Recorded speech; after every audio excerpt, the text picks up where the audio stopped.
Hi. Anna, I don't think it says that on the, you I know, write you it have this always in the in, comments. Anna, just let me finish. I didn't finish yet. Okay, it's not there on the calendar.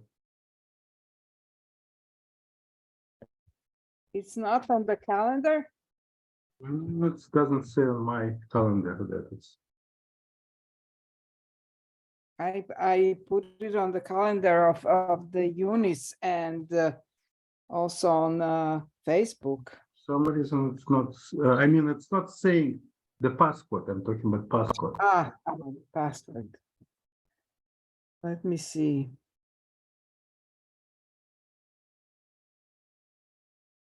It's a, yeah. Where is it? Okay. Calendar.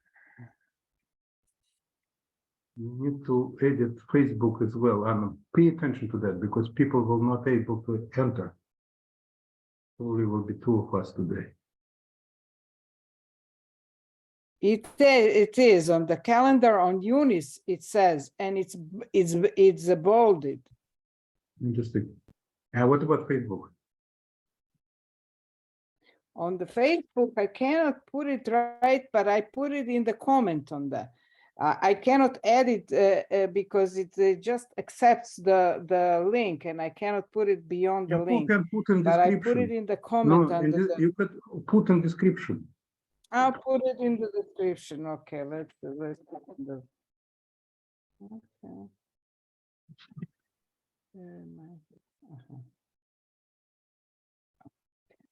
It's the Facebook.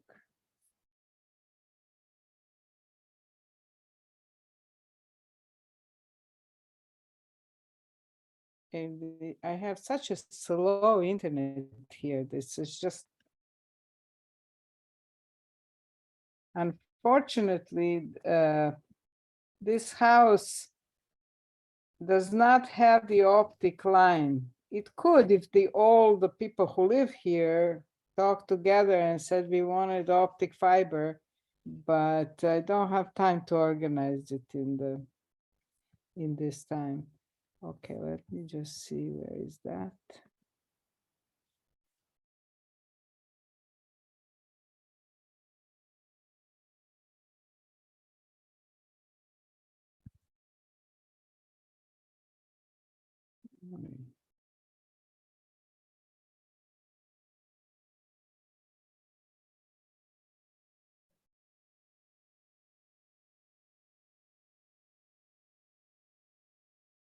It takes a million of years to open it.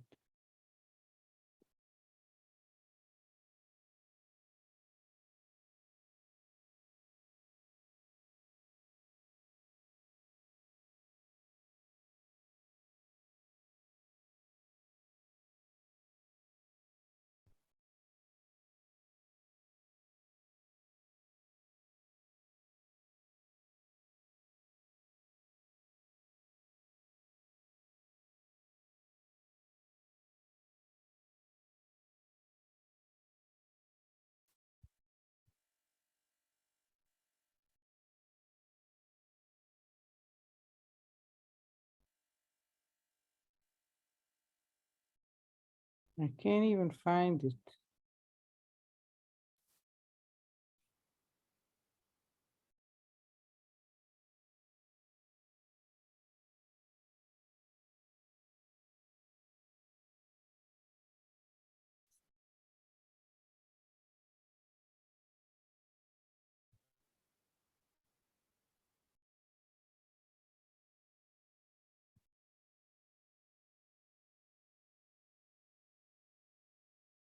Are you there? Yeah. Okay. Where did they put events now? I cannot find the events.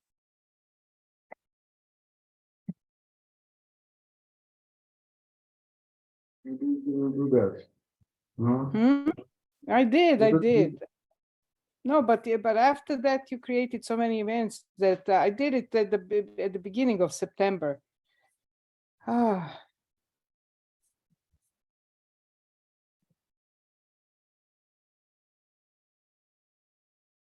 Book club.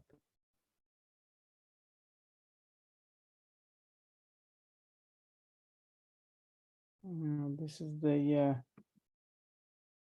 July book club, but You might not get it. I know I did it. I know I did it because Maybe you did in specifically. the DPJ only, no? Could it be? Let me check the PJ.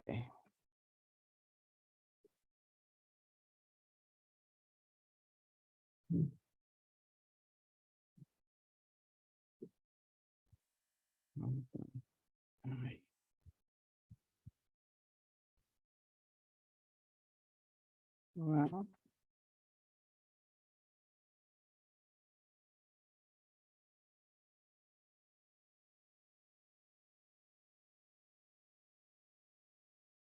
okay, where's DPJ?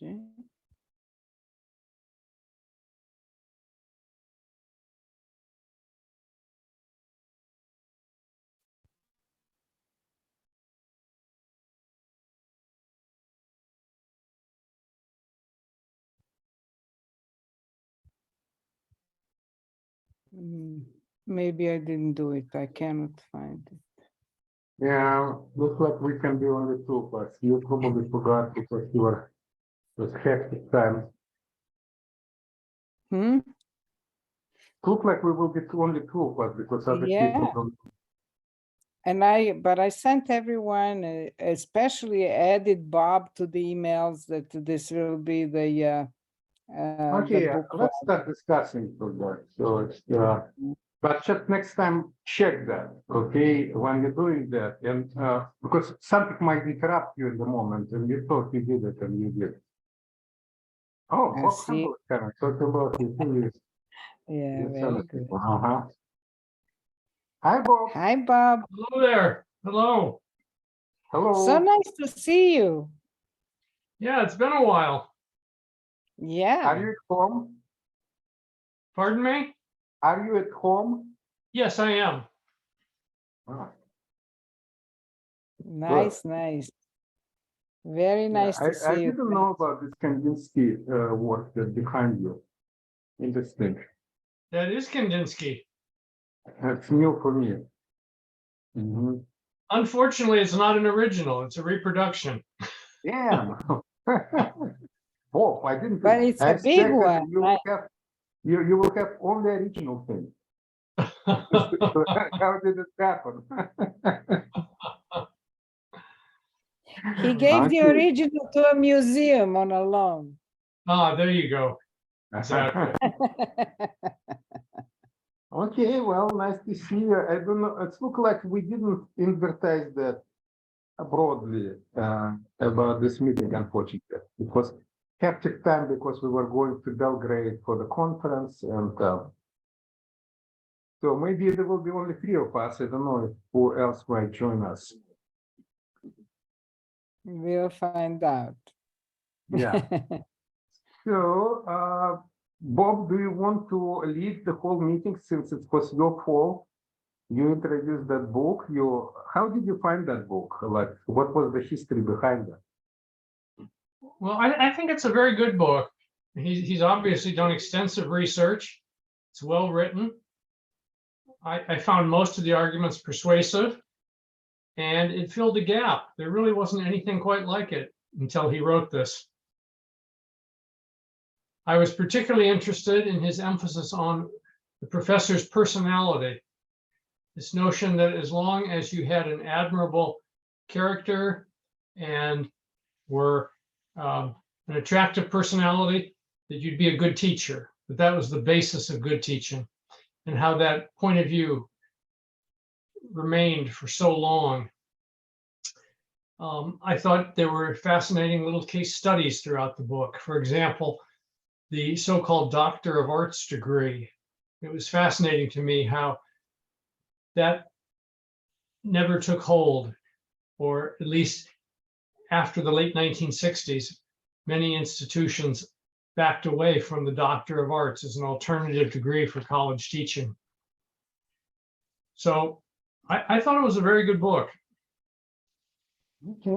How did you find that? The question that I asked was, how did you came across that book? Well, I knew John Zimmerman was writing it. I've known John for a long time, and I was aware that he was doing research for the book. And I even sent him an early draft of a paper on Duberman, which is in one of the footnotes. So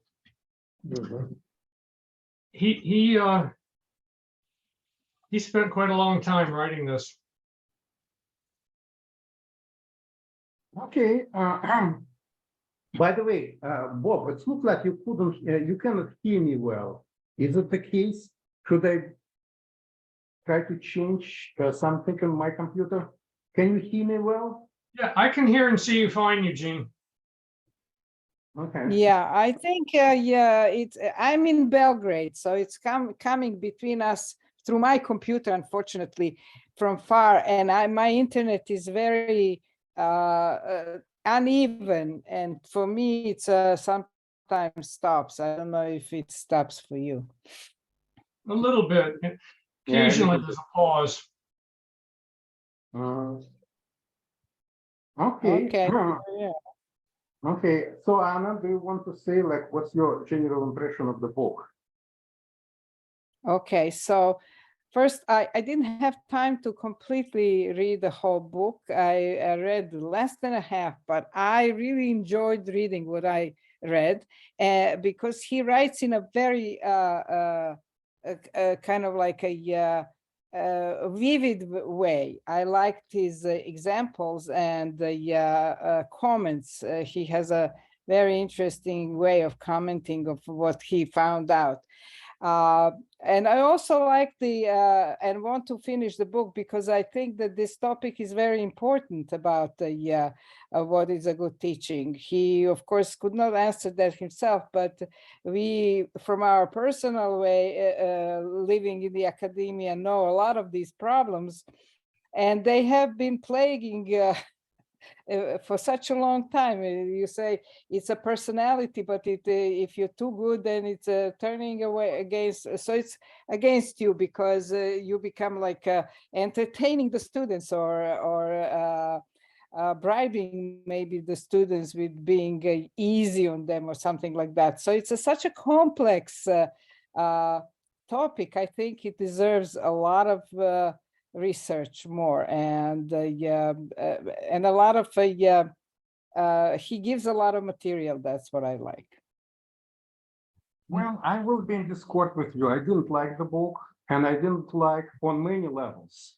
One, I didn't like him as historian, and especially with Duberman, since we all studied that little bit more. It's actually for me, it was very good because I sense it throughout the book. But of course, I'm not historian. I don't know specific things. But Duberman helps me to pinpoint because Duberman I know, and it's basically he's cherry picking, and he imposing his views, the global schema on his data, historical data. Duberman I can show to the point how he's doing that. But in general, I also find his theoretical approach very shallow. This division on this kind of between personality and this idea that there is technique versus personality is very shallow framework. Could be much more interesting to explore, and he's not doing that. And part of that, because he's maybe not a philosopher of education, and he didn't consult with that, and that's why he doesn't. I don't like his framework about what does it mean to be professional. It's a very narrow and it's very questionable. And I'm surprised that he didn't read literature on professionalism, like especially in the teacher professionalism. And so he doesn't know the theory of that. It's interesting. He almost like amateurish. He himself amateurish historian, in my view. Yes, it's true. He put together a lot of interesting data, but I personally don't know how to trust it, especially after Duberman. It actually shows to me that I should be very careful about everything. I suspected that, but with Zimmerman, I now know that it's not good.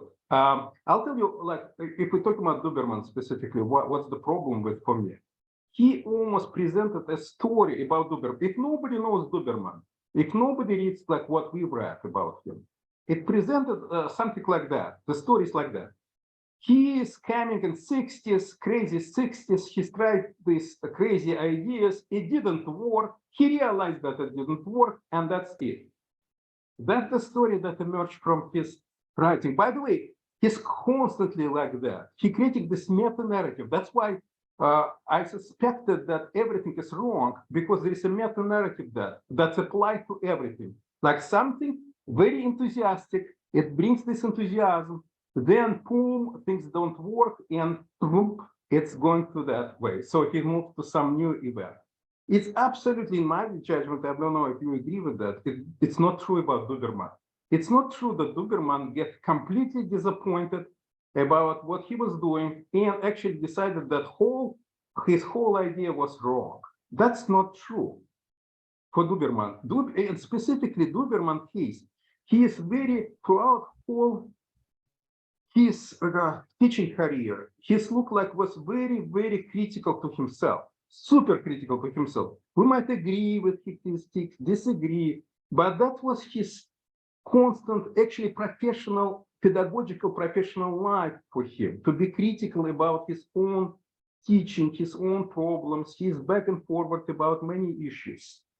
And in my view, that makes Duberman an extremely professional educator, which is very different idea of professionalism than what's the Zimmerman provided, which is codified practice. That's a very bizarre idea of professionalism, in my view. Again, some people would agree with that. It's not a problem, but there are so many other visions of professionalism, and he's not discussing alternative to that. He's never discussed. His book is like that. He put in the introduction his framework. He applied framework throughout, and at the end he just summarized that. But there is no critical view of his own framework. Even there is no resistance of material, because he put this whole thing on the top of it. So that's why, again, I found many interesting things there. Again, since I'm not historian, it forces me maybe to read more about that, if I can find that about that. But I don't think I can trust him as historian. And with Duberman, I know that I cannot trust him, because Duberman's story is completely not what he presented. It doesn't have this meta-narrative about this meta-narrative about Duberman, that he has this idealistic idea, he tried them out, they didn't work, he get disappointed, done, move on. It's not true. Right. Mm-hmm. And about others, for some maybe it's true, and for others I don't, and that's again, I don't know. There is so many interesting things. Like I found that chapter 8, the whole chapter 8 is very interesting for me, but it's more interesting for me that I would like to read this original things like teaching tips. And I don't know, maybe Bob, you know that book about teaching tips. I forgot the author, but sounds like interesting. Also, there is another book of him reflecting on that. But again, I cannot trust the author that it's like he gets disappointed about that. Because it could be like Duberman, like critical review constantly and moving forward in a way, rather than, oh, it didn't work for me, so goodbye, call it watch. Right. And by the way, it's fascinating about this programming, what is called programmed instruction. Very interesting to read about that, and modification of that personalized instruction, something like that. But again, I cannot trust the Zimmerman about how, because he presented always with the same grand narrative. Yeah, I actually read the introduction and the conclusion, and they were like, and a little bit in between. But what I thought was that he's taking the kind of like a position that would some university leadership take, like how should we in our and he takes the whole idea from Max Weber, that is it a personality, is it art, is it some kind of a incredible skill, or can it be codified, or can it be mechanized, or can it become bureaucratic? And then he himself stays on still kind of like wanting. But when I said I liked the ideas that it gave me, is that they're so, he didn't analyze, and I didn't know that, but now you say, he didn't analyze how many different pressures, social pressures go into being in that position of a university teacher. You know, like people want so many different things from you, for you. And what's interesting then, when the whole trend in the 90s, when the adjunct people came, when you started losing all the rights of a tenured professors, he didn't discuss those tensions with professionalism, because you just can't be. It's kind of opposite professionalism in the sense that you have a right to develop your own style, your own position, your own way of dealing with situation, and be supported in doing maybe what Duberman did, to dig deeper into what are you doing really and why. Yeah, that's different idea. Profession as a master, as an author. And that's like artistic professionalism. It's not codified. Well, for some maybe actors it's codified, but it's not consensus in the artistic world that can be codified. And there is completely different approaches to being an actor or being a writer. Like, is it writing profession is codified? Absolutely not. There are attempts to do that, and with different success, but mostly they rejected because they're seen as more formalistic. And it's not about personality of the person. It's a different idea of the profession as a master, which unpredictable. Like, from the fact that you can be creating masterpiece today, it doesn't mean that you can create it tomorrow as a masterpiece. It's very unpredictable, and it's not about personality trait. It's creativity. It's part of the creative work. But even when you when you no, I just want to say that he's not discussing that, and it's too bad, because it would have been interesting. I mean, he raises these issues. Maybe he doesn't deal with them, but he raises them, like how different views of who is a profession. If you compare that to the artist, or if you compare it to the medical doctor, there also is. Whatsoever. I've read the book. He didn't raise that. He didn't. No, he didn't raise that. It was raised for me in my head. I know, but he didn't raise. You created too much of him. It's your job that he did, but he's not raising. And you're right that he's basically imposed Weber framework on the whole thing. Yeah, it's very good point. I kind of miss that Weber part, but you're right. It's a Weber. He starts from Weber. Weber is the second line. That. He really imposing that on the history of that. And another thing that you make a very good point, Anna, that he's not providing sociological almost and historical analysis of the conditions of that institution of university. His scale of the thing is too narrow. He's basically studying credential university, and university is historically was not credential. Historically, for a long time, university was not credential institution, and it became in the second part of 19th century, it became credential institutions. Maybe it was a little bit before, but like in totality, it became credential. Maybe even second part of the 19th century. So it's very recent in development, and it was very interesting to look what it was before that, because the forces, historical forces, still remain. Like in our faculty, Bob, correct me if I'm wrong, this idea that we are credential institutions versus we are not. The education is not about credentialism. It's very strong. It's very alive, which means that professor, who's professor? Is it professor? Let me share some discussion that we had with my colleagues at University of Delaware. They said that each course should be, if there is a course, like say human development, it should be, doesn't matter who teaches that. The students' kind of outcome should be the same. And there is another views that no, it should be it should be professionalism. In this case, the idea is that, of course, if Piaget would teach that course, it should be different than Vygotsky will teach our course. And because it's a mastery course. It's a course that different masters, and the idea is that professor is a master because it's professor is expert and master in their field, in particular master. And of course, learning from one master is not the same as learning from another master. If the general course about so-called the same topic, because it's a mastery course, and the whole thing is about masters. And other colleagues of ours, they say, no, that's not true. That's not fair to the students.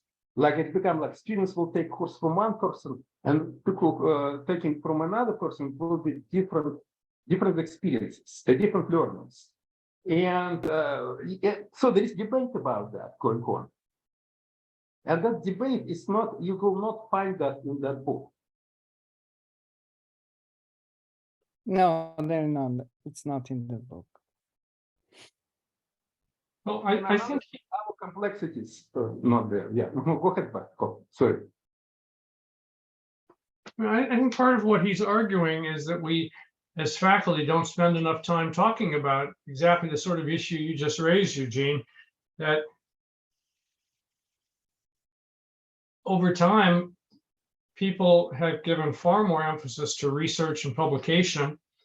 And even though he's a little more hopeful in the last 30 years, he still thinks that we don't spend nearly enough time and energy talking about teaching. And I think in the book, he shows how various efforts to give more emphasis to teaching have fallen short. But I agree with you that he doesn't spend enough time on the context of universities. For example, I wrote a short book review of this, and I argued that one of the factors that affects college teaching are these general notions of how adults and young adults should get along. What's the proper relationship between somebody who's, say, 45 years old and teaching and a 20-year-old? Is it formal, informal? When is it appropriate to be sarcastic, to be caring? So I agree that he should have stepped back and looked more at some of the social patterns and trends in the country. It's very much inside the classroom in most chapters here. Yeah, he also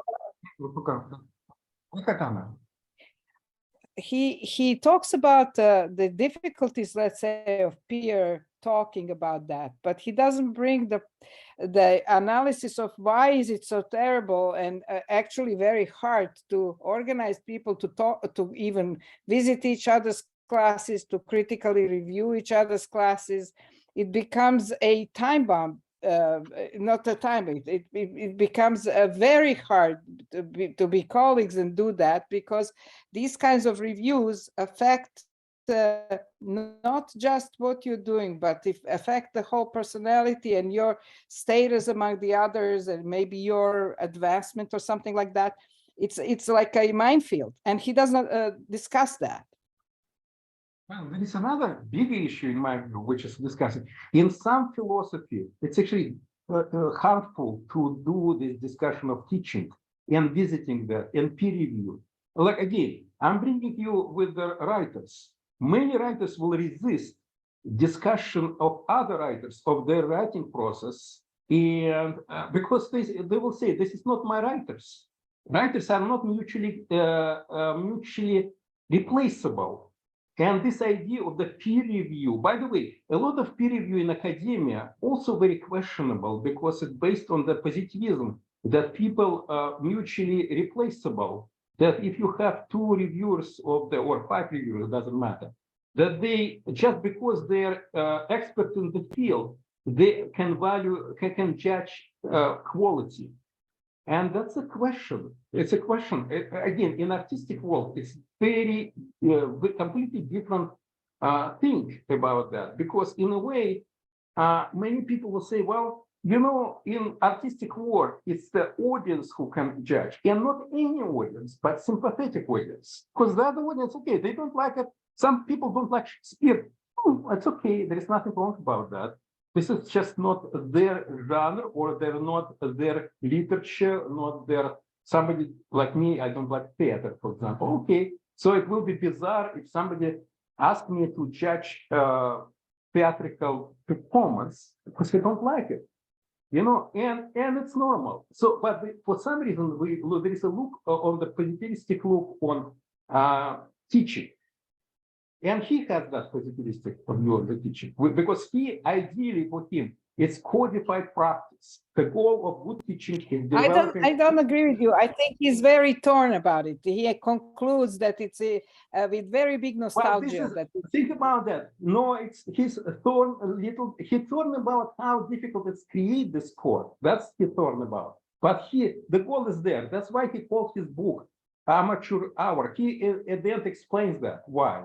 And he, from the beginning, we're all amateur, and we need to become professionals. And what does it mean professional? It's to be codified. What he told us about is how to codify. It's true. And he feels that it's not that easy to do that. That's true. But he's still not questioning the whole idea of codification. And is it possible to codify it? Yes. Yeah, because he thinks, and like many people think, that this is a practice that's not a relational to other people, but there is kind of teaching in general. What's the best teaching? There is like best practices, as if it's not something which is relational, which depends on the moment and with whom you are and how you are with, and why you are with other people. And it's unpredictable. You just cannot, you know, there was a case in New York City with the elementary schools that a teacher who 1 year had a reward as the best teacher, the next year they wanted, and I think they did, fire her because she got the very bad grades, that her students got the worst grades on the test. No, it's not about like that. No, it's not like the worst. You're caricaturing that. It was they applied this what it's called model value-based value added. And since her students reach rather high level, there is not much added to that value, and that's why it was considered to be bad. And actually, I've heard about several people, and I've heard about male teacher in Arizona who was fired because it's kind of, there is no value added teaching that was recognized that he didn't have much value added teaching. And because grades were not improved, or test scores were not improved, they were high and they were not improved. And because of that, they concluded that it's not value added. There's nothing much added to that. If you follow me, because it's kind of coming from statistical models of the teaching. Right, well, whatever, that's a detail, but the thing is that 1 year, and we all know, you can have a class of students that something clicks and it's just going like the best in life, and the next year you can have something that everybody is just suffering through because it just cannot get realized, and you cannot always pinpoint exactly what it is. or even if you can, you cannot order human situations to stay like that. They just move around. Not only that, but they always measure learning by the tests, and that's questionable. First of all, is it learning they measuring at all? Yeah, well, he And also whether or not it's possible to measure learning, is it things to be measured, or is it a ephemeral thing? mhm. And so all of Right, this interesting complexity of these kind of things is not there, of course. And so I'm more disappointed, unfortunately. I'm not, although definitely I appreciate so many interesting sources that brought that. And no, I so liked from that point of view, it's interesting. Yes. I liked the really the materials that he brought and interesting, but yes, it's true that I then developed my own inquiries there.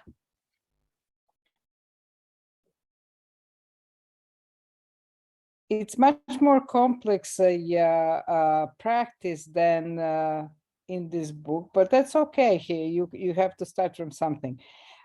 Sometimes you don't know if you're going to judge somebody as a teacher, but the outcome of the students is a doubtful thing to measure by, because yeah, when are you measuring these outcomes, and on what students? Some students can get the best from you and the others may hate you.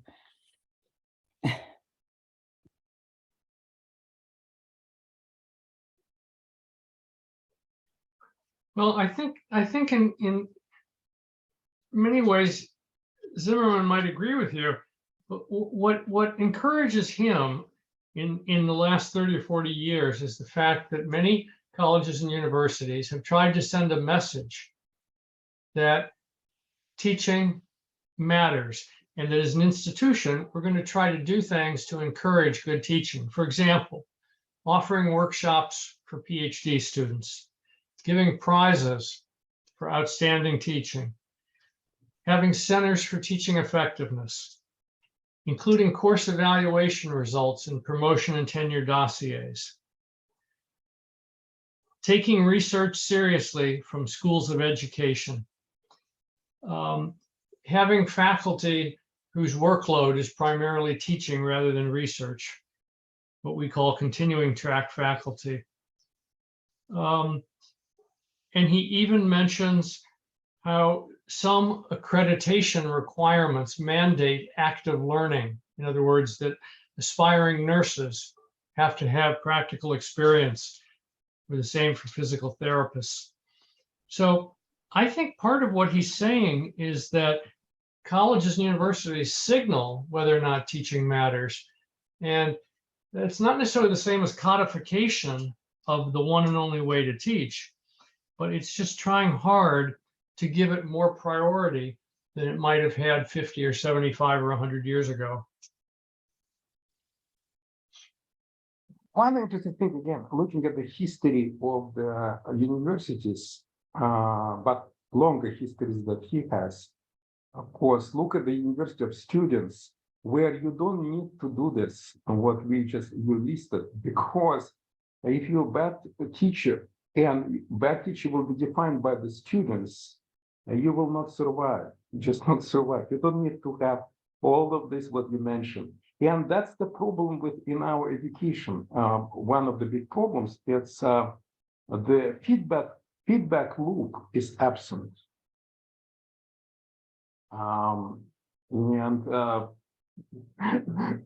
Okay, I'll share my biggest anecdote in my experience, which is Bob probably will recognize whom I'm talking about. Maybe not, but maybe you recognize.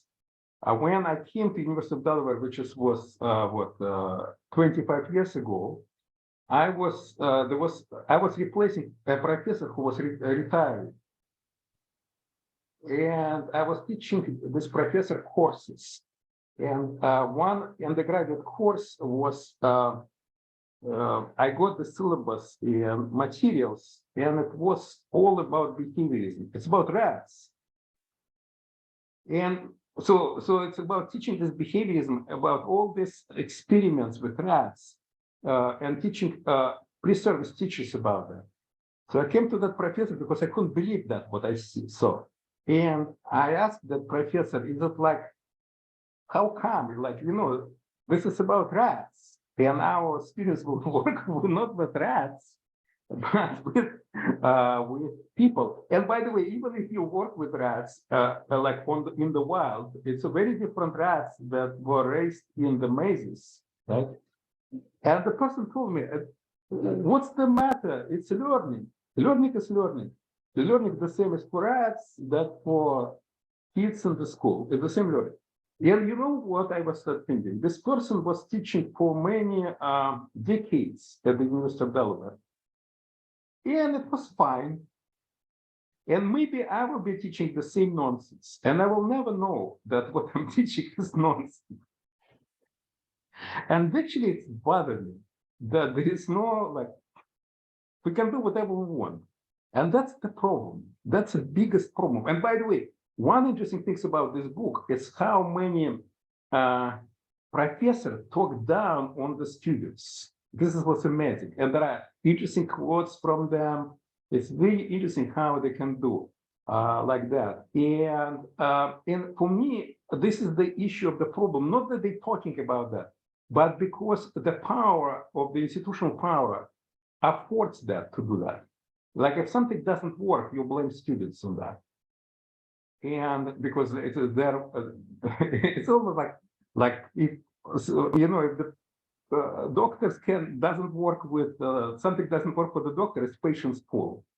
And it's absolutely not alarming because institution makes it like absurdity of that invisible because there is no feedback loop. What's interesting to me is how these students' evaluations actually don't have anything to do. Everybody is requiring students' evaluations, but students themselves know that it's nonsense, that whatever they say will not be seriously taken. The whole thing is embedded, like evaluation about what? It's basically professors put students in the position to how to survive. And so evolution is about survival. And mainly, I'm not saying that it's only this, but it's heavily. I've read many evolutions.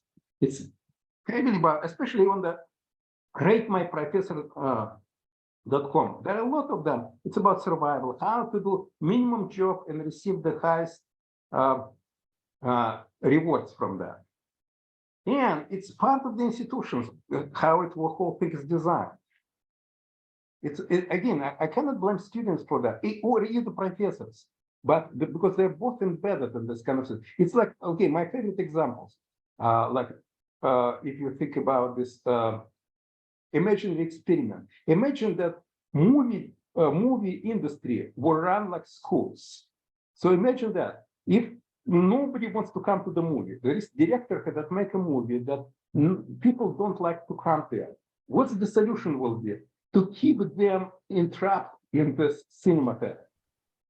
And think about how to engage them, how to do this, but without this thinking, maybe either maybe there is something wrong with the movie, or maybe this movie requires particular audience. And maybe for other, if you find audience, maybe it will, but it may be small audience, or it may be not easy to find that, and so on and so forth. Maybe there is correspondence between movie and that audience maybe exists. But it's maybe difficult to find.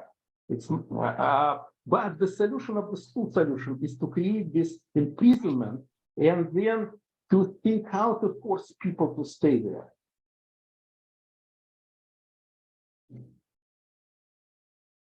It's interesting, yes. And it's hard to deny that, Eugene. I mean, I think students are very skillful at figuring out how to play the system, how to comply. As you said, least amount of effort for the highest grades. But, even so, it's encouraging how much good teaching happens in light of the fact that what gets rewarded more and more are research grants bringing in money and supporting doctoral students. And yet, many people still take teaching very seriously. So, No, that's true. that's encouraging to me. Yeah, that's encouraging. On the other hand, again, remember, I think you sent that our friend David Laborie. It's from his blog about one of the leading reasons of the professors of why professor retired. And one thing it's committee, but another part, this is very important. They tried to be a good teacher. And in my view, this idea why they tired that, because it's not about becoming a good teacher. It's they found themselves in impossible conditions. And not only they found themselves, students of course found themselves. And this is the rotten whole organization of the education that's happening. When education is not viewed as a self-education, and it's a commodity to get credentials, to get ahead. It's a social lift. It's a lift things, and it's heavily interfere with goals of the education. And it's true that people just sick and tired of trying to be a good teacher under that condition. Yeah, but even, even the majority of people think of education as something you receive. That's also in his book. Like students say, for my money, I want to receive education, as if it's really a commodity instead of something you do for yourself. Yeah, it's not about, again, what they want to receive is credit, because it's credentialism. It's the credit is important. Knowledge is not important. No. They were talking about the teaching of those professors, and they were unhappy because they are not getting anything from the teaching. In that context, he has. Yeah. Okay. So they demand something from the teachers. But again, I don't know how much it's just metaphor that people use when they feel that they're not. They feel that the teaching is not helpful for them. Also, they resent having these canned movies or pre-made notes or something like that. They do want this personal approach in some way for the tuition they are paying. That's in that context. That's what he was. I remember one example. So, but I was saying that because people understand the education as something that they will be getting instead of something that they will be engaged. And they're right, Anna, and they're right. They're getting experience. They're getting, it's not the wrong things about that they're getting. The question, first of all, what they want to get from that. Mm-hmm. And like, for example, I came to this class, I just started, Bopos, and Anna, the semester started. There is a semester going on. Right, there is a new semester. And I came to the students and said, like, I'm not your teacher yet, and maybe never will be, because the teaching starts when you start appreciating that I'm useful for you, I'm helpful for you, or you need help from me. And then I will become a teacher. Right now, it's just like the university assigns me to you. You don't know me, I don't know you. You actually don't want anything. You require, rather than rather than I'm coming to address your needs. And it's true, they put them in very passive roles. Yeah, they might have some small choice of this or that. Basically, this, if you ask why you take that section, because it's time, or I'm with my friend, but that's not the judicial decision making. And everything else, almost everything is required. Even when they took electives, it's the fact that elective itself is required. Yeah, you can put something in that, in the things, but it's not like you start thinking, like, what do I need? For example, I want to be a teacher. And many of them, by the way, it's also a big assumption. A lot of my students they don't even know what they want to. And in some cases, it's parents who suggested them to get there, something else, some we just like expected for them to be there, to get to the college, just because everybody goes to the college. But that's a good question, like, what do I want? And that question is almost impossible to raise because things are assigned to you as a student. Yeah, so well, that's now the whole institution, the way how it's formed. It could be formed in so many different ways, or gives so many more degrees of freedom or possibilities for different paths, and possibilities for people to choose unique paths completely. Like, why do you have to declare a major? Like, why? But even if you know, like, okay, I want to be a teacher, but like, there's no any discussion, like, what does it mean to become a good teacher? What do you need? What kind of experiences needed? Like exploring of that and making decisions about it. I need cultural diversity. No, I don't need cultural diversity. And oh, what's that cultural diversity? Maybe I should just try to see how useful it is. And if I see it's useful, I can stay. If not, I will get out of that, and so on and so forth. All of this, again, not a legitimate inquiries, and that's why. And then we blame students for being passive. Right. Eugene, did you say you do not Mhm. blame them? Well, I think we should, instead of blaming that, we should, let me tell you, in one of my class, I had a working class student. And, in my classes, they discussed like what to study, how to organize the class and everything. And one of them, and she was a freshman. And in the middle of the class of some of our discussions, she said, suddenly very loudly, and it was immediately the class became quiet because how profound what she said. She said, Eugene, you don't understand. A few months ago, I asked permission to go to pee. And now I'm considering what's good for my education. Can you imagine how big this almost like culture shock going on?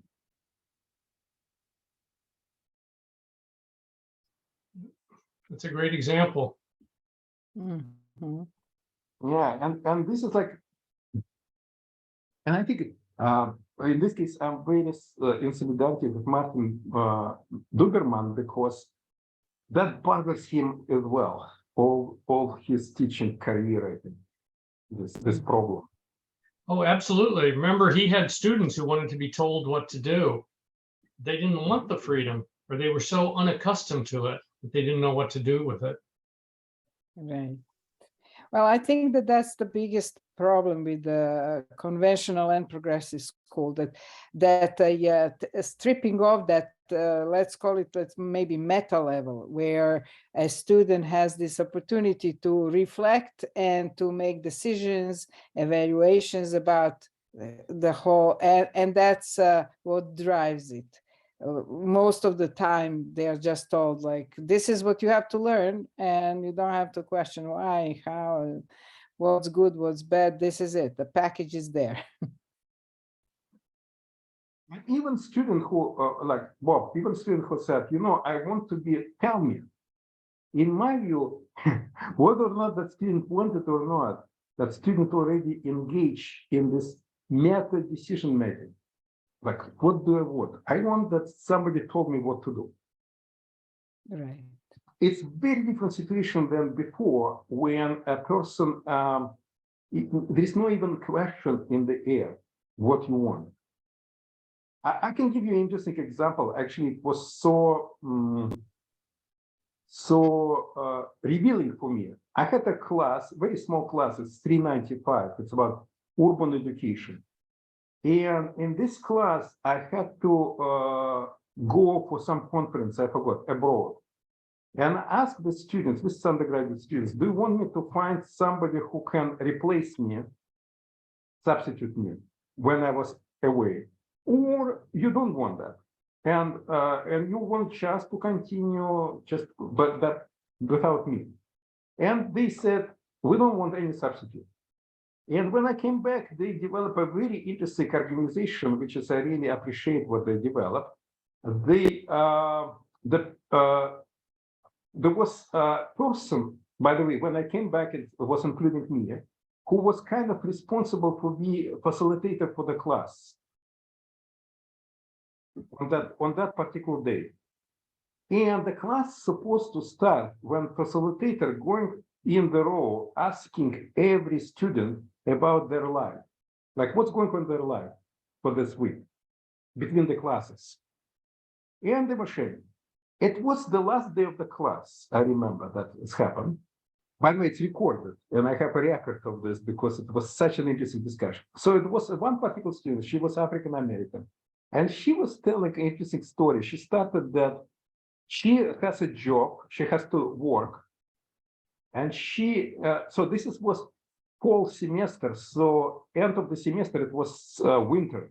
It was a short day. So she has to wake up at 5 o'clock to go to her job.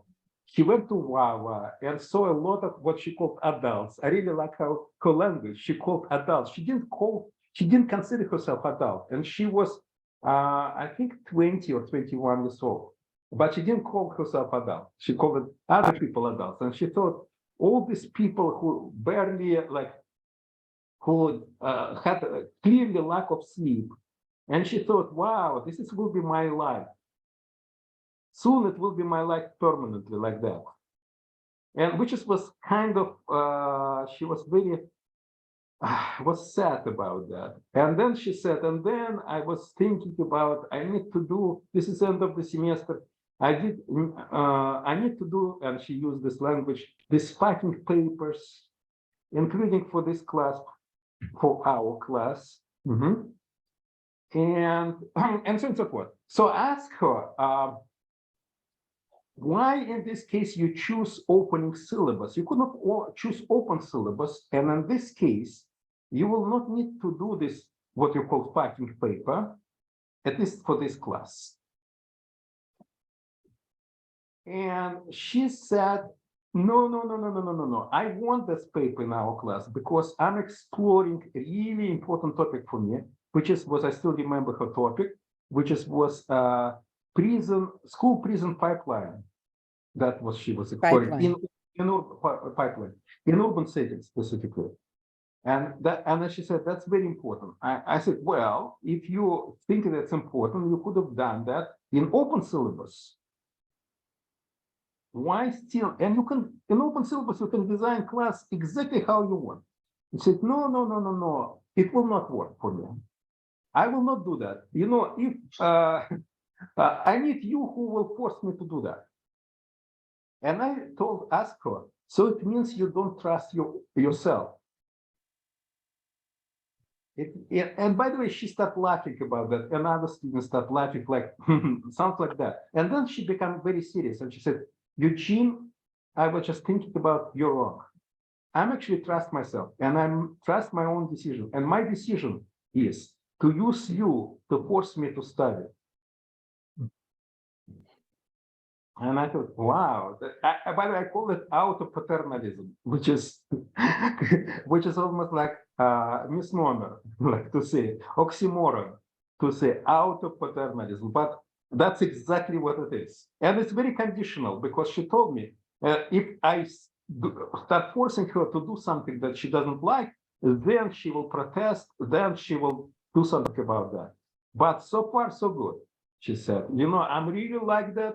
And if you were not forcing me, I would start doing some other stupid things that I don't care about that, but it's important for my survival. And in this case, I'm doing exactly what I want to do. But without your help, I will not do it. This is very important help that you provided me. Forcing me to study, using grades, because that's grades, I hate grades, she said, but that's the only thing that's focusing me on that.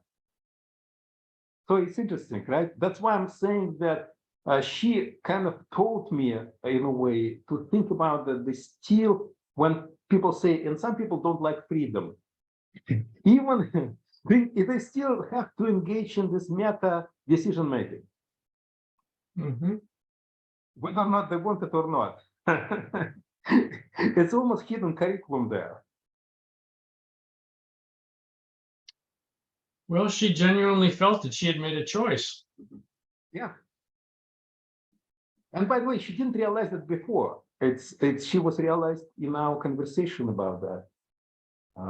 Because initially she also felt like she started laughing, means basically, yes, you're right. And then she said, nope, no, you're not right. Because something is wrong about that. That I trust my decision and that my decision is to use you. Mhm. I can understand that because basically, yes, some things you know that you have to be somehow, I wouldn't even say accountable to another person, but it's almost like a shared responsibility.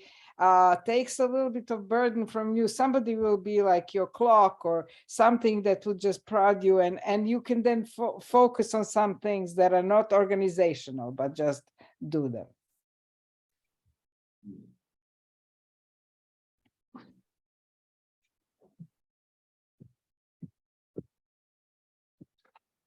I wanted Oh. to tell you the original title of this book.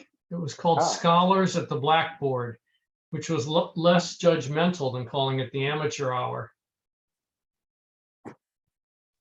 I don't know why it was changed, but that was the original title. Get the better internet here. That's true. I know that apartment book because I was staying when we came for the conference to the Belgrade for the conference. We were all staying at that apartment. Yeah. And actually, I was staying in the room when there was the best internet. And Anna actually coming to that room. I can see that. Yeah, it's interesting that the title was changed. Interesting.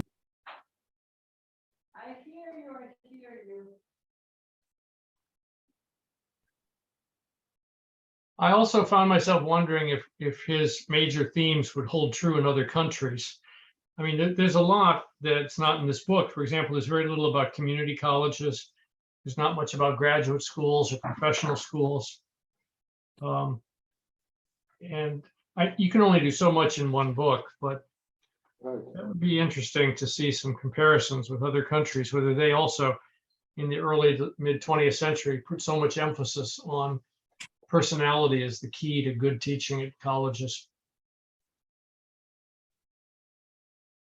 Yeah, well, it's an interesting thing. I think that actually, I always go back to that book by Becker, Art Worlds, in which he was talking about the art as a product of communities in which, and he was talking about teaching in the departments, maybe in 19th century England. Not everybody does the same thing. Some people never wrote anything and never did much, but they were just chatting with people, and that was their role. I mean, not declared role, but they were like a glue for the department, you know, creating an atmosphere or something. So that there are many more diverse people in the practice of education, and it's legitimate. Here, the way how it's organized in this kind of institution, everybody is doing or should be doing the same. They should be compared the same way. It's either teachers or students or administration, and they should be just like marching like it's a very mechanical model, instead of a model of a community in which people are doing different things and, you know, like sitting there or making coffee for you or you sometimes for them, and there is no feeling of that we have to be compared on the same criteria. Mhm. You know, one book that reminds me, and this is, I would love to maybe now I'm thinking to suggest to read it together. It's the book, it's a European book. It's called Cha-Cha-Cha Change. Yes, I like that book, yeah. Cha-Cha-Cha Change. It's about famous European art professors. They're themselves masters in some kind of art, and they teaching future artists. And the book itself is a very interesting series of the interviews with very diverse, famous art teachers in Europe.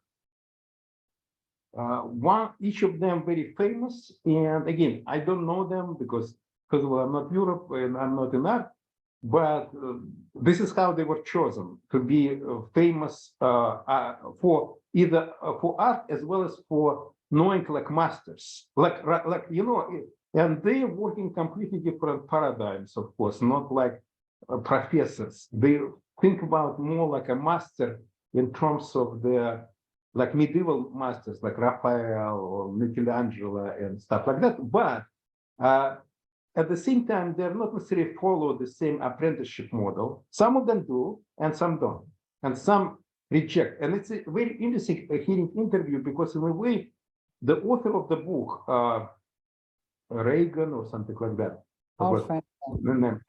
organized almost dialogue among them through the interview, because you can hear almost different replies to different, and some provide arguments, but some provide counter arguments, and some counter arguments to that. So it's a very interesting book. Maybe it's a big, it's a very big, but it's extremely interesting way of exploring the same issues. It's not historical, and it's mostly for the interviews. And I think he put some commentaries and footnotes because sometimes you need to know about either art or history or something like that. But maybe we should discuss that.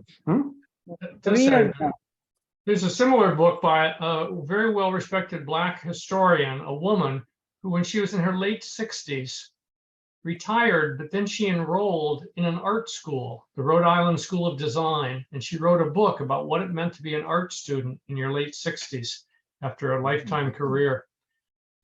In any case, I need to sign off. It's dinner time in the Hampel household, and I'm sorry I have to excuse myself now, but I will send both of you the short book review I wrote of Zimmerman. Oh, thank you. Yeah, very good.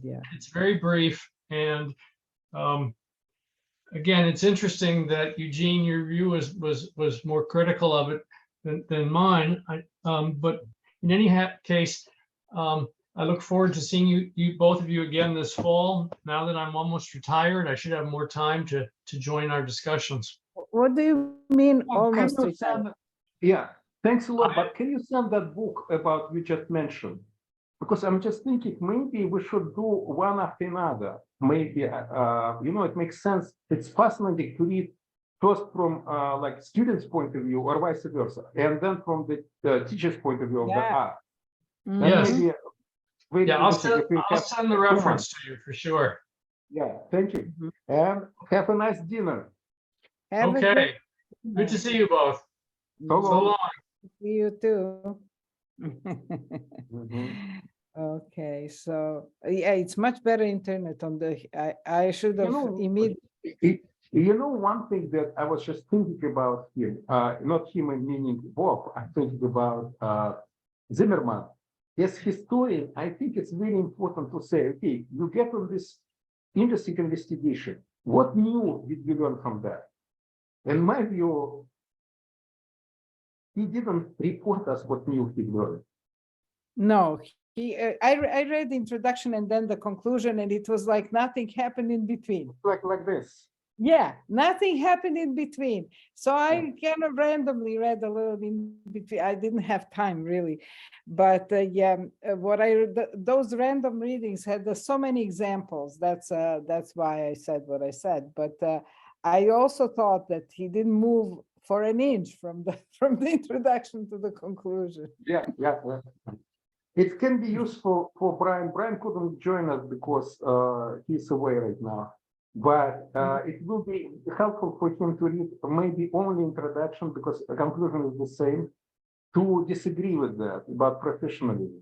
Yeah, that to me, and it's interesting that I was just reading one of my mom's articles that we translated, and she was talking about professionalism very briefly in that article, and that's against institutionalization of preschool education. I'll have to send it to Brian because she has some very good points also for him. And her understanding of professionalization is completely opposite of what he is talking here. She concludes the whole article with the sentence that says, after all, the only tool a good Vaspitach has is his own personality. Yeah, but again, the personality, I don't like No, that. no. I Personality mean, is it's just, she was just very clear. She didn't go into the details, and it was a little bit poetic because it it's was not, again, it's the same thing, by the way, as he using, and it's coming from Weber and maybe before him, this charisma and personality, or that's not, No. or even rapport. It's not. You know what the problem is? It's content free. It's content free. You're right. That's the problem. But it has a different meaning when you think about preschool children, little children, and the vaspitatelka, because there is a lot more of what the personality of that in that relationship does to the child than on the higher education level. Well, the thing is about that, Anna. Think about that. How much I'm always want to bring you this idea. How much all our discussion about early childhood, so-called, is only because we need somebody has to babysit kids. Oh, so of course. And Yes. if you look at the other society when there is no need for that, or that need results from some other things, it's almost all discussion is almost like disappeared. But it's vaspitatelь, not образователь. It's not about воспитатель, it's not образователь, it's just like, think about that. The situation is somebody needs babysit kids, and we need to make it economically efficient. So it should be one person for many kids. And the question is, so what's what that person should do during this time? And they put воспитание, образование, doesn't matter how they answer to these questions. But the whole thing is about that. What if it doesn't exist? That need doesn't exist. All problem disappears. That's true. Well, no, because let's say there is no need for somebody to take care of the kids, but you still want your kids to have some experiences outside of the family. No, and this is when you say it's coming very particular society like ours. Okay. In many other societies, nobody wants anything about it. Right. They don't think about children's cultural experiences. Yeah, you're right. Well, they think the cultural experience happen anyway, because we're here. They're among us. Okay. Like I don't think about how can I organize cultural experience for Anna. Well, you're not my teacher. Crazy to think about that. You're not my father and not my teacher. Yes. It's not about teaching father, but it will be, it's not, do you see what I point? It's not about father or mother or whatever. It's just like it doesn't need to be there. And that such question is not aligned with it. You also, unless you're very particular, unless you're like Rachel or like parents probably, you're not thinking like, okay, Milo or whatever, I need to create for them cultural experience. No, it's just like, well, you're now with them and you enjoy, they're there, you're doing something things with them together. Okay. You're not there No. Actually, you're right. And in exactly the beginning premise of my mom is that children are taken out of the sphere of the social discourse and social life into this artificial institution. And now this has to be made in some way. And she was against that institutionalizing exactly because it takes it out of life and it creates this artificial need for some things to be done that normally, if you exactly what you say, if there is no need to be separated from life would just go on. Children would be part of that. So, but I'm just saying, education is different in general. Forget about this early whatever. It's genuine because there is existential need for that, and people recognize that, and it's happening in any society one way or another. And it could be organized, not organized, it doesn't matter, but things like that happen. Yes. And it's very different. But childhood, I start thinking about that, how artificial it is. It's very artificial. Everything is artificial, but contract. And you find that there is need in the society, which is understandable, but it's kind of disappears and become almost like It's as if very, it's very essential. hidden, and It's most hidden. of the Yeah. and on purpose. It's suppressed. It's suppressed because most of the people who work there want to be more than just taking care of children. They just want to be professional teachers or something that again, has a it's role. a question why they want that, and part of that they want money. Well, part of that they want money. On the other hand, it really is very difficult job. It's very, very. By the way, and it's difficult because it's very contract and very oppressive. Yes. So it's, they feel that they are doing a huge, I mean, they are in a way responsible for the life of so many young children, maybe the course that children will go through, but the society does not give them not only money is important, but also status. But it's not in status in society, these oppressive things. They basically want status and whatever for dealing with this oppression. It's like, I'm telling you, that David Labary revealed that professor retired. Part of this, they don't want to be on committees, but part they don't want to be teaching. They sick and tired of pushing so much effort to be a good teacher. Why? Right. And again, because you are in very oppressive conditions, which you try to make invisible to yourself. Yes, everybody's and you trying. think they're natural. And this is like why, like you constantly have to deal with the students who don't want to be there, and you're trying to dance with this engagement and all this bullshit, progressive bullshit about that. If you're a democratic teacher, you constantly fear that somebody notice what you're doing and strike you out. Also, you're dealing constantly with the teacher, with the context of the very oppressive context, whether you want it or not. It's still there. You're trying to minimize that, but it's there. And so on and so forth. And that's in my view, the biggest issue that we have to deal with openly. Yes. Yeah. It's very interesting how many things are suppressed. And Zimmerman kind of like just also doesn't notice them either. He almost like keeping blind eye on them. I was just thinking really of that oppressive practice. And I remember when it came to Chestnut Hill College of from now on, we will just kind of peer review. People have to go to evaluate other people in their classes and to you. And you know that it's just like very oppressive, very insincere. Like if I don't have a need to somebody come, or if I want to go to other people's classes, why should they let me? Things like that. And this is what, again, Bob bringing that all the time. And I know that he likes to that. And to some degree, I like that as well. But what I don't want, the last thing that I want is institutionalization of that. Because I want to have my peers coming to my class, but there should be really peers and not somebody who align and I distrust them, they distrust me, we disagree about things, profoundly disagree about things. And I don't want those people.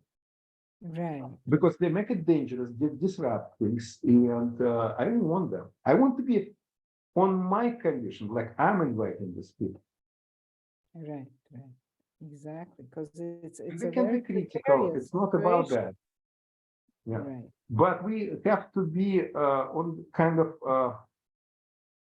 paradigmatically on the same page, so to speak. Paradigmatically, not necessarily in agreement, but paradigmatically. And in this case, yes, maybe yes, but in another case, I don't want the sports collectivity that constantly created by institutions, because they think that people mutually replaceable, and they're not particular, they're not unique. You know, I don't know whether every institution, by just the thing that their institution has to do that to people. This is a very interesting question. This is kind of my next work right now that I'm thinking. And for some reason, I think it's related also to the issue of the freedom, of this negative freedom, and also like imposing things, because institution starts with imposition. And the question is when narrowing down, it's making practice something predictable, something that's narrowed, something that already cuts away a lot of possibilities that would otherwise probably be there, right? Well, not necessarily. It's yes and no, because it also it provides constraint, and a constraint has two things. One thing is limiting, and another it's enabling at the same time, like skeleton. It's true, like making it certain things very difficult to do, but certain things easy to do. Right. And this is the question is what's the legitimacy if such thing as institutions legitimate to exist? What's their legitimacy and how they should be negotiated with the notion of authorial judgment and freedoms? Like even in democracy, kind of, this is very interesting things when even democratic decisions, and if you accept democracy, it not necessarily means that you must obey unconditionally. Well, as long as that decision is in power, kind of there is a law. If there is a law, if you don't obey it, you can be judged by that law. Unless you can overturn the law, yeah. No, and this is the problem is because, like again, many. By the way, democracy can be illiberal. Like that's true. Democracy in ancient Athens was very liberal democracy, and the fact that necessarily they put. Let's even go along with the story about Socrates. They put him to the death. And Socrates accepted that. But another person might not accept that. And like should even the person who gives him poison accept that and take responsibility for giving poison, despite the fact that they might not necessarily disagree. Disagree is not the point. It's much stronger than disagree. Right. Yeah, morally object to that.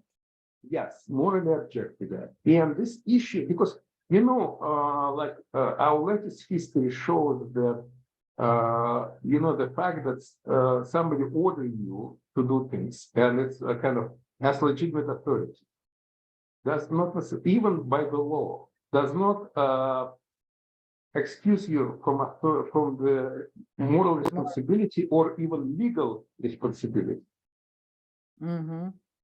That's true. And so, which means that there is expectation that at some point you can overrule it. Yeah, you may object and try to overrule it, yes. Despite the fact that you might accept this democratic principle. Yes. The question is when the society becomes so polarized like we are right now, that the basic premises are so different that you cannot even talk. We're not even talking about polarized society. We're talking about society even not without polarization. It's still there. That the problem is there. And it's problem with the institutions even there. And institutions even interesting things, because I define institution as a human machine.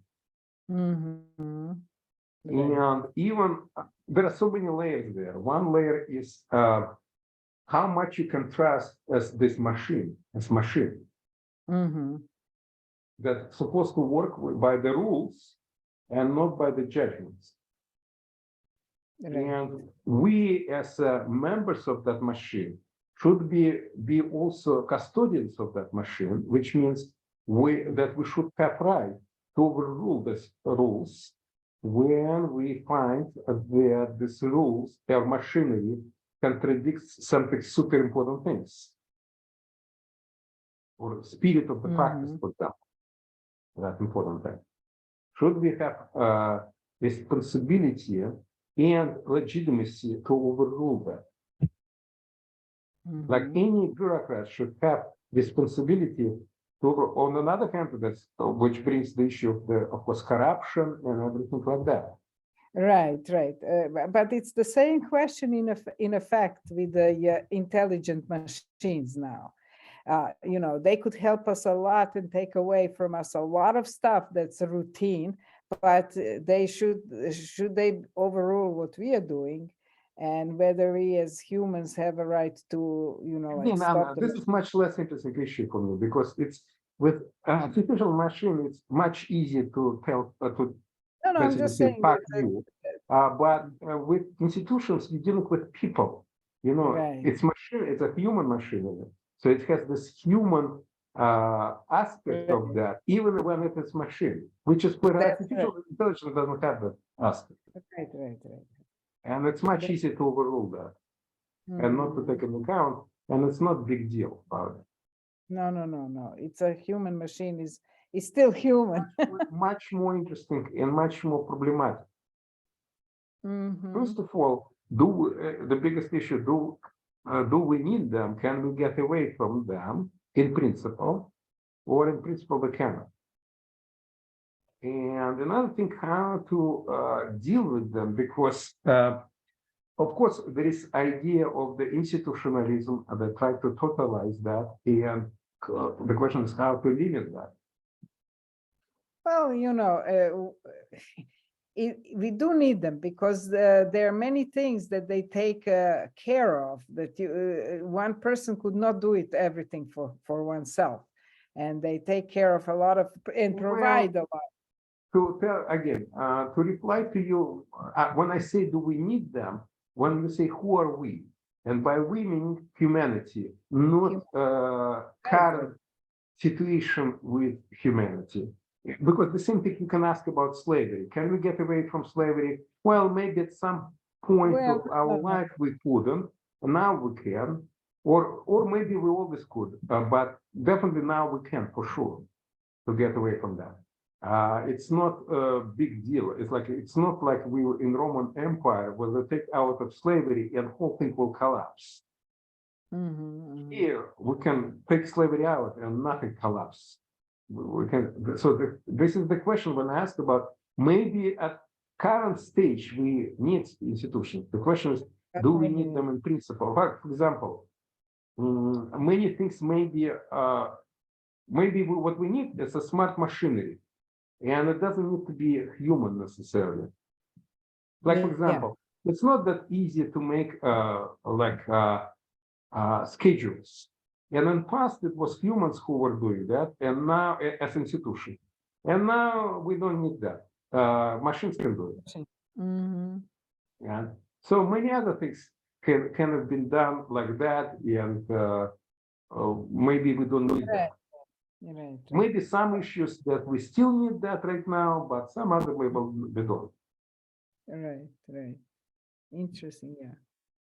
So the question is, like, do we need in principles institutions, or is it just historical? We're living for historical time when it's needed. But even in that historical time, like, it's a good question to think about, like, what's the good institution? Might look like in that sense, and what's the relationship with humans as machine, with humans as human, as authority agents, rather than someone who will work like a clock in the big machine. Right. And can an freedom institution, can an institution institution be in a way pluralistic? And that's another interesting question. But part of that, who really inspires me to think about that David Graeber, of course, defined one of the aspects of freedom is disobedience. It's legitimacy to disobey. Mhm. And that's make me think about this, that this is important part of the freedom, which is without disobedience, the notion of responsibility cannot be fully addressed or fully possible. Mhm. Yeah, but yeah, if it's legitimate to disobey, it's really only up to your own responsibility. How are you I going think to? somebody wrote even a book, Education for Disobedience. Oh, Let me that's, check that, because I think, I don't know, it's a good book or not.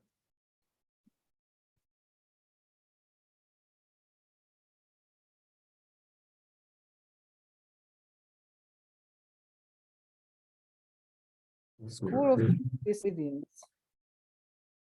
What? Oh, it's a very interesting. I get first thing is schoolofdisobedience.org. Let's find out what that is. Resist, unlearn, revolt. Define norms, undermine tropes, express criticism of structural and ideological concerns. Performance plus art school. It's some. I immediately found curriculum for disobedience, raising children to transform adults. That sounds interesting. Learning to Disobedience. disobey, a necessary task for future teachers. Wow, that's also interesting. Wow, there is a lot of teach-ins education. Okay, no, that's not interesting. I found two things that are interesting. I don't know.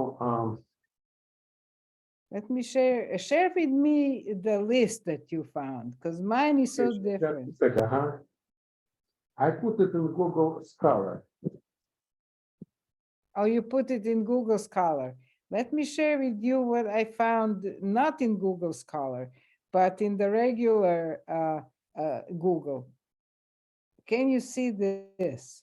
School of Disobedience, educational value of creative disobedience, education for disobedient You students. found one book, Disobedient Teaching.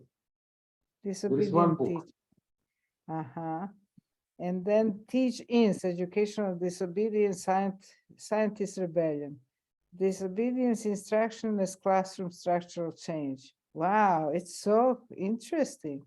Think on education, teaching civil disobedience, exploring the possibilities of the colonial practice base. This is Okay, and why don't you select links that are interesting, and I will do that, and we'll create a list of that. Okay, I think without looking at this, this is a copy link address. Where shall we make the list? In the chat? I found only two. Hold on. Where is the chat? I am disoriented. Well, I'll put in the notes and then I'm gonna copy. Hold on. Okay.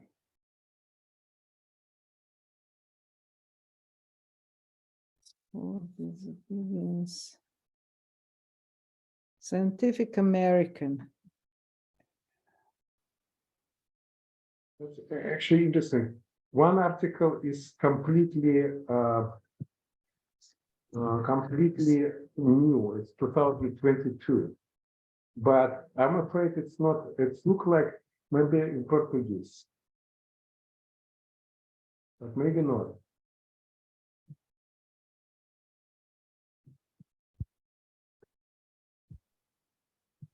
Okay. This is the book, Disobedient Teaching, Surviving and Creating Disobedience. Okay. What is called? Disobedient teaching, surviving and creating change Just a, in. keep it. I'm gonna open it in a different window. Mhm. Okay, I think is it 2017? Let me check on Amazon. Yeah, that's I found that book. Mhm.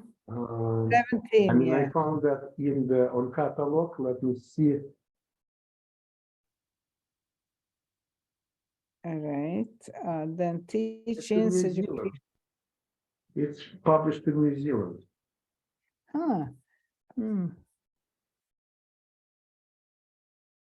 What is this? Okay, this is UK. This is the very interesting. Disobedient is backwards teaching. This I don't know why they gave me from UK, but okay, we know that it exists. Okay. Well-beings. All right. I'm making a list. Okay. Teach-ins, educational disobedience, scientist rebellion. I don't even know, but I think all of these are very interesting. Disobedience instruction as classroom structural change. Next gen learning. Oh, I want to go to that. Let's see. Revisiting disobedience instruction as classroom structural change. Teaching students to say no creates emboldened, not disrespectful critical thinkers who can explore and navigate a flourishing democratic society. That's causal. Our goal is not to create malignant people, but emboldened learners. Oh, they You see, quote. our goal to create people. Yes. He's Yes. A pedagogy of liberation, Paulo Freire. Yeah, Irish short. You get there very quickly. Thinking on education, teaching civil disobedience, they're probably similar.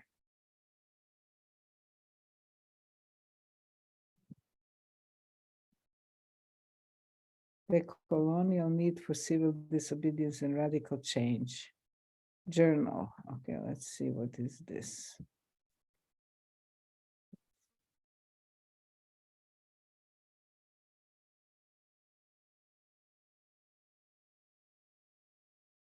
This is a paper or a book form article. This article argues that it's necessary to fight for a radical and immediate restructuring of our educational systems.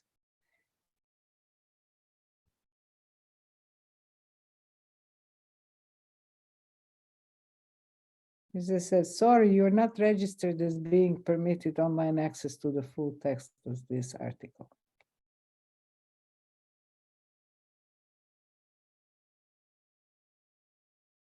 All right, but I'll get the link.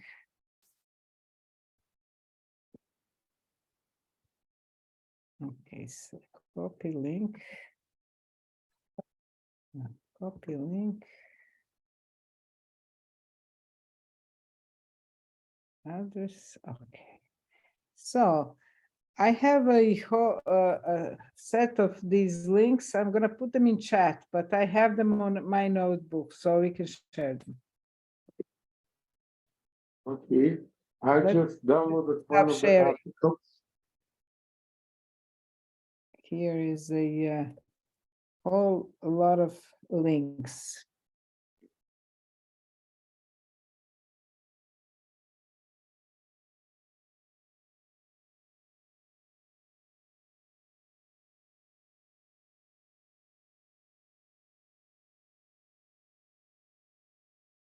And what did you find?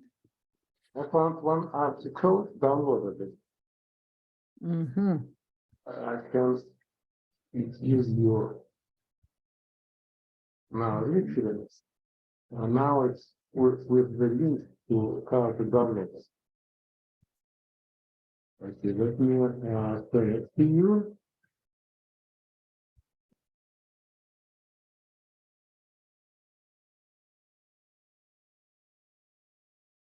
Applebaum. Raising children to transform adults. Ah, And let me send, I'll try to find the other article as well. Let me just get it. Unfortunately, it's a journal that it's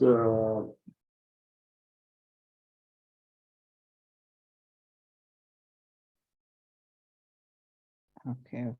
Oh, it downloaded it for me immediately, this article. I have the full article, but it is in unfortunately it is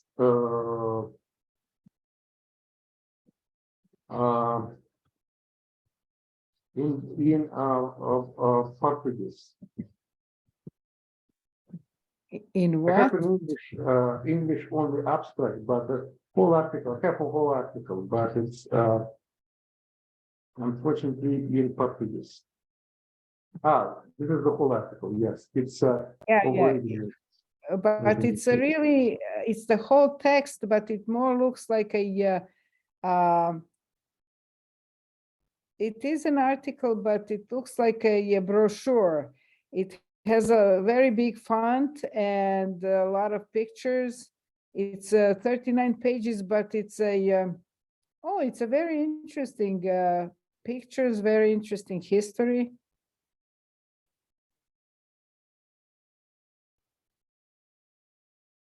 Children in Berlin, Kreuzberg claim an alley as their classroom. Wow, this is very interesting. Okay, let me send the second one, and again, there is link there, and there is full text of the article. But I it's not, got this Katarina Ruchki. I always wanted to find more about her. This is called Schwarze Pädagogie, this Katarina Ruchki. And now I have a, yeah. this is the Poison second is- article, Anna. Okay, let me see. And again, it's Martina- full article, but in Portuguese, with English abstract. Huh, interesting. Yellow Brazil. I see. Anna, why don't we send email, put all these things in email to the educationist club, not to the reading club, but to educationist club. Okay. Just copy and paste there. That we Okay, and I can copy and paste. I already have it. subject, Anna, subject of that email, education for disobedience. Education. Disobedience, okay. And here Martinez and this, and I have my links are already I'm gonna elaborate these links. I was just sending you links, but I'll put Okay. So that's titles good. and things like that. Okay, and I need to go. I need to still prepare for tomorrow class. I have tomorrow busy day. Yeah, and it's over Especially midnight. because I have to. Can you imagine? I have to go to Delaware today. I saw you actually in Delaware. You know, now the telephone tells me everything about you. Yeah, It tells me the problem you're was- driving. Yeah, the problem was that external hard drive not being recognized by even the fact that I restarted the computer, it didn't do that. So I had to take it out, put it back, and I hope that it's not hardware thing. And why do you have external hard drive for the amount of the resources? Well, the whole thing, the reason, did you see that error that you had? Yes. It basically tells you that repository was not there. You couldn't find the repository, and without that, model cannot work. That's right. Yeah. And But it it's just stopped huge. overnight, right? What? Stopped working overnight. Stop working on that, and let's now worry about it because it's hardware problem. It's not software. Yeah, but I know, but it did recognize it, and then suddenly it stopped That's what recognizing. that's what hardware is. That's what hardware. Because Yeah, software is reliable in a way, because software, it's, it calculates, and if hardware works fine, it comes to the predictable answer, right, even right, software issue. But this one is hardware issue, so it's something. right. Well, let's see, and hope it doesn't during the semester give you the big problem. But maybe Mhm. in general, it would need to be a newer computer or a different external drive or something like that. No, it's one problem. It's connecting through the hub, and maybe it's hub problem, not a hard drive, but a hard. Mhm. And but it's not hard drive. It's really electronic. It's now SSD. So this anyway worries me about this. Okay. Maybe I need to have better. Maybe it's hub. Maybe I need to buy better hub. Maybe. Yeah, Okay. Anyway, What's the time with you? 6:42. Okay. Yeah, you have to prepare, and I have to go Okay. to bed. Take care. See you.